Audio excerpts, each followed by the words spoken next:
amplifies these voices, stories, and reports that make the difference. This is Akojopo News, 88.7 FM.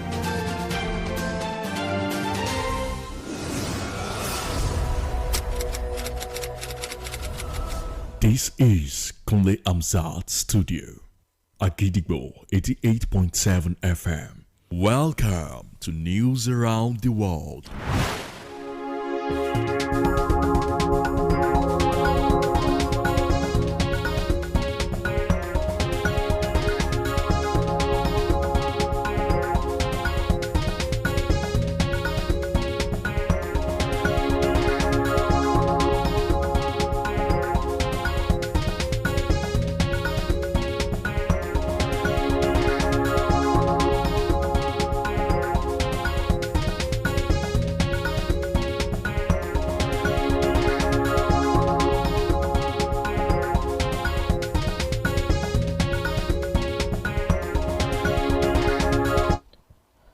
Very good evening to you and you're welcome to News Around the World on the most listened to radio station Akojopo 88.7 FM Ibadan.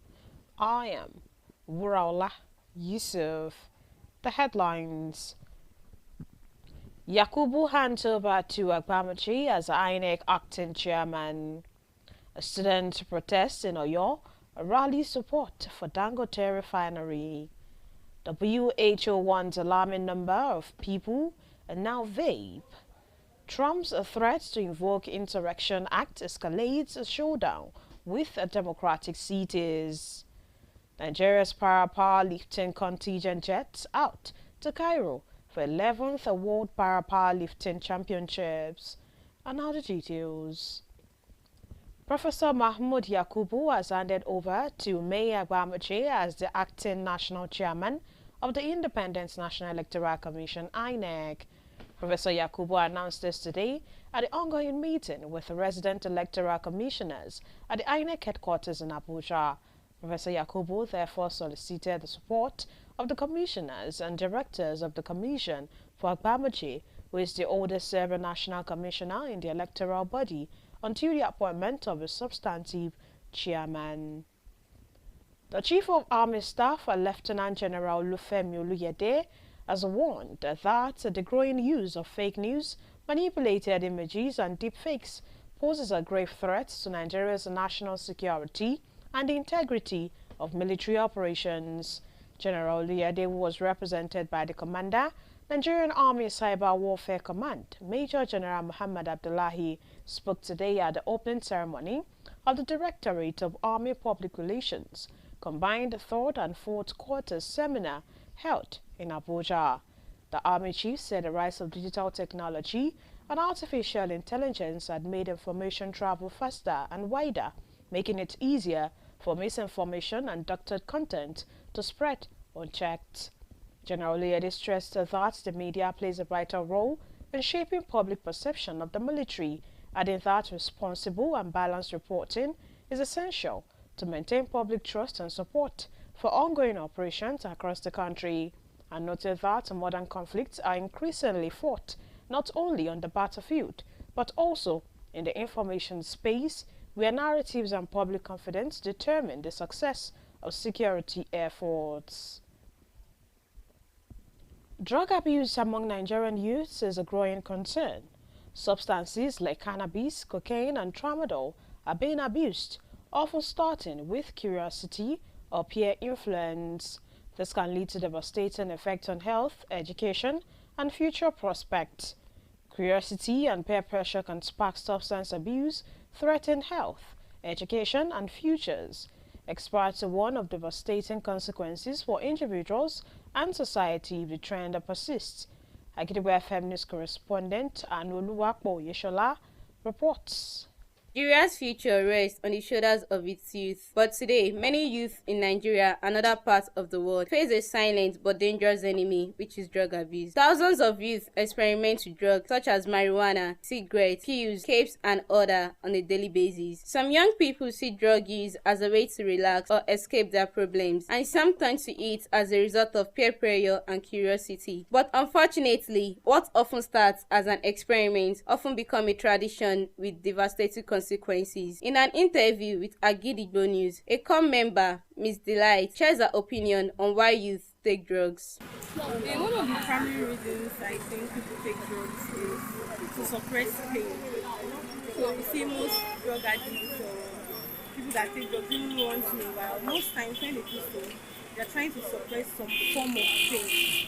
They try to numb themselves against some kind of pain. The effects of drug abuse are hard to ignore. Poor health, mental breakdown, school dropouts, and even crime. Experts warn that if the trend continues, the future of many young people could be lost. Another COM member, Mr. Emmanuel Adewumi, speaks on the major effects of drug abuse in the society. Has affected the society is the increase in criminal rates in crime rates.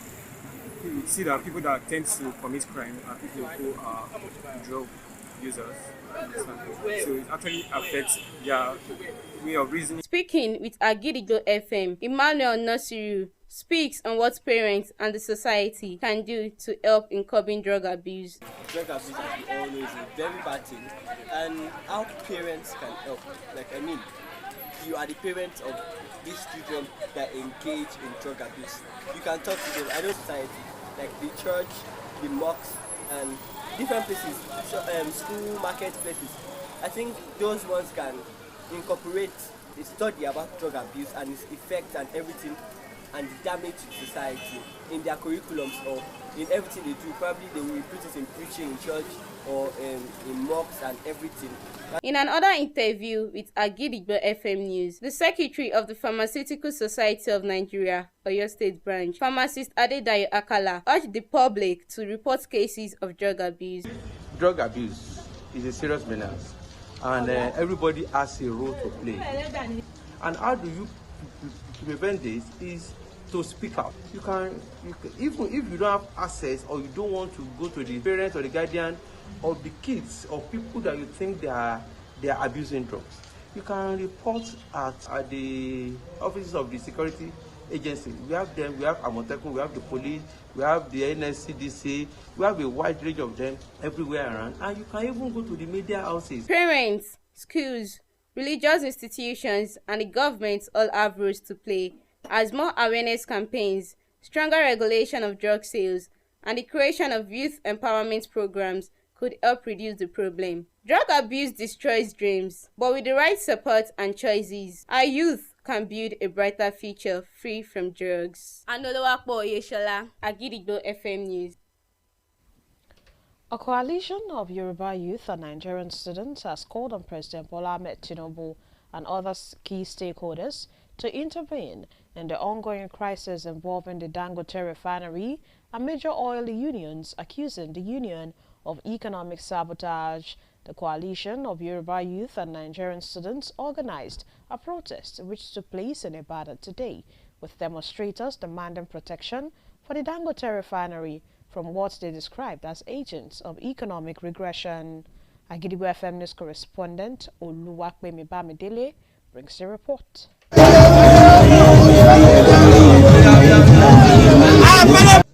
The coalition of Yoruba students and youth movement has appealed to President Bola Ahmed Tinubu to intervene in what they describe as a plot to sabotage the operations of Dangote refinery, Nigeria's largest industrial investment and Africa's biggest single-train refinery. The students under the banner of Coalition of Yoruba Students and Youth Movement held a peaceful protest today in Ibadan, marching through major streets with placards reading "Don't kill Dangote refinery, stop sabotaging fuel in Nigeria, and protect local refinery." The national president of the group, Comrade Benedict Adetunji, said the protest was to draw the government's attention to what he called coordinated attacks by Pengassan, NUPENG, and DAPMA, key unions in the oil sector. Comrade Benedict Adetunji noted that the refinery represents industrial hope, economic independence, and a key part of President Bola Ahmed Tinubu's industrialization agenda. We appeal passionately to Your Excellency, all Yoruba leaders, our royal fathers such as Oni of Ife, Alaafin of Oyo, and many others, including our new Olubado, traditional rulers and stakeholders, to rise in defense of Dangote refinery and reject all agents of economic regression. Nigeria will only rise when Nigeria believe in and support Nigeria. No foreign power will build this nation for us. The students commended President Tinubu for his reforms in the oil and gas sector, especially the removal of fuel subsidy, which they say has brought market stability and renewed investor confidence. Another student leader, Adeniyi Adekunle, urged the federal government to prioritize crude oil allocation to Nigerian-owned refineries at fair rate, stop selling crude cheaply to foreign refineries, and end fuel importation to encourage local production. Rather, instead of we to supply our crude oil to the local refineries, we are exporting our crude oil, we are selling to foreign countries. Dangote refinery and other local refineries are importing crude. They are importing crude in a country that God has blessed with crude. The protesters later visited the Oyo State Government Secretariat, where the executive assistant to the governor on security matters, Kompu Sunday Odukoya, received them and assured them that the governor would act swiftly to their concerns. The coalition also called on Yoruba traditional rulers and leaders to defend Dangote refinery as a symbol of Yoruba pride and national progress. They concluded by reaffirming faith in a self-reliant Nigeria that supports local industries and resists economic sabotage. Oluwapemi Bamidele, Agidigbo FM News. And now it's time to link up with our United Kingdom studio for the foreign news. News from Queen Studio at Gidigbo FM, United Kingdom. I am Olushola Damnola. 20 Conservative councillors have defected to Reform UK Party on day 3 of the party annual conference in Manchester City. Despite the defection, the Tory party still has more than 4,000 councillors, while Reform has fewer than 900. Although the party leader, Kemi Badenoch, has been on the airwaves defending her record, she admitted that some members will leave because all they want to do is to win the election. She stated further that Conservative Party is for the people of the United Kingdom, while she promised to give them stronger economy with well-built borders. However, one of the members, while speaking to the media, debunked his racism comments. He claimed that the party wants people of all colors, regardless of their religion, to be living in harmonious, well-integrated communities. More than 100 million people, including at least 15 million children, uses e-cigarettes, generating a new wave of nicotine addiction, according to World Health Organization. Global figures shows that children are on average 9 times more likely than adults to vape. Meanwhile, the World Health Director General, Dr. Tedros, has accused the tobacco industry of aggressively targeting young people aged between 13 and 15 from 123 countries based on survey. Although experts say vaping is far less harmful than cigarettes and can help to quit smoking, while it is not recommended for non-smokers. However, smoking has been linked to many diseases, which include cancer. And that ends the news from Queen Studio at Gidigbo FM, United Kingdom. I am Olushola Damilola. Welcome back.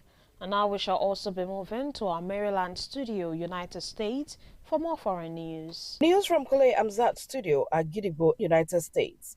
I am Uluwatosi Sonia.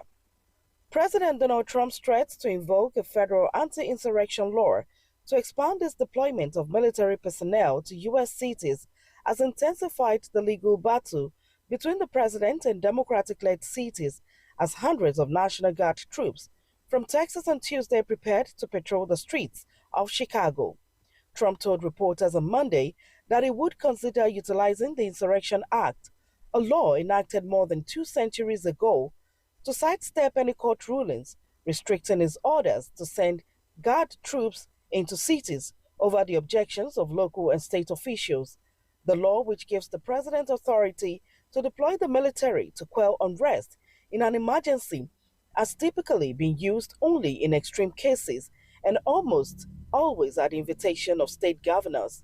The law was last invoked by President George Bush during the Los Angeles riots of 1992. Using the act would represent a significant escalation of Trump's campaign to deploy the military to the streets of democratic cities in an extraordinary assertion of presidential power. Canadian Prime Minister Mark Carney is currently in Washington, D.C. for his second visit this year, this time with the more modest goal of getting trade talks back on track with President Trump. Negotiations have dragged on over the summer, blowing past an August deadline set by the two leaders. But few details have been released about the discussions or the issues preventing a deal. Canada is the only G7 countries yet to reach a trade deal with Trump this year. Although, unlike other allies, Ottawa is not in a rush, given carve-outs under the US-Canada-Mexico Free Trade Agreement. That ends the news from Kule Hamzat Studio at Gidigbo, United States. I am Oluwatosi Soya. And now the exciting world of sports. Excitement is high as Team Nigeria's para-powerlifting contingent departed Nigeria today, October 7, for the 11th World Para-Powerlifting Championships set to take place in Cairo, Egypt, from October 9 to 18, 2025. The milestone event marks the first ever World Championships to be hosted on African soil, symbolizing a new era for the sport on the continent. Speaking ahead of the departure, officials expressed confidence in the team's readiness and determination to uphold Nigeria's long-standing reputation as a force to be reckoned with in global powerlifting, as the second batch of the contingent is scheduled to depart tomorrow, October 8, from Lagos, completing the full team that will represent the nation at this landmark competition. The National Sports Commission (NSC) reaffirmed its full support for the athletes, emphasizing the government's commitment to promoting inclusivity and excellence in sports. To wrap up the news this evening, here is a recap of the headlines. Yakubu hands over to Agbamache as the INEC acting chairman. A students protest in Oyo, a rally support for Dangote refinery. WHO warns alarming number of people now vape. Trump's threat to invoke Insurrection Act escalates showdown with democratic cities. Nigeria's para-powerlifting contingent jets out to Cairo for 11th World Para-Powerlifting Championships. Don't forget that you can listen to us live on our website www.agidigbo887fm.com. You can also download our mobile app on the Google Play Store and iOS. Simply search for Agidigbo 88.7 FM. Follow us on Facebook at Agidigbo 88.7 FM, on Twitter and Instagram at Agidigbo 887 FM, and subscribe to our YouTube channel. If you have news stories and tips for us, contact our newsroom on 070-8714-4865 or send us a mail on newsroom@agidigbo887fm.com. And just before we go this evening, here is a quick tip. Teamwork is the secret that makes common people achieve uncommon results. And with that, we've come to the end of the news around the world on the most listened to radio station, Agidigbo 88.7 FM Ibadan. I am Wuraola Yusuf. Thank you for listening. Good evening. News is information, and information is power. At Agidigbo 88.7 FM, we bring the news from top to bottom. The Oyo State government has said the over 1.5 million out of school children. We give you reports from Oyo State. The Oyo State House of Assembly has called for thorough investigation. The Southwest in Nigeria and the rest of the world. Has clarified that the body did not receive any cash support from international development. Trust us to keep you informed every hour, every day. Agidigbo 88.7 FM, the people's voice.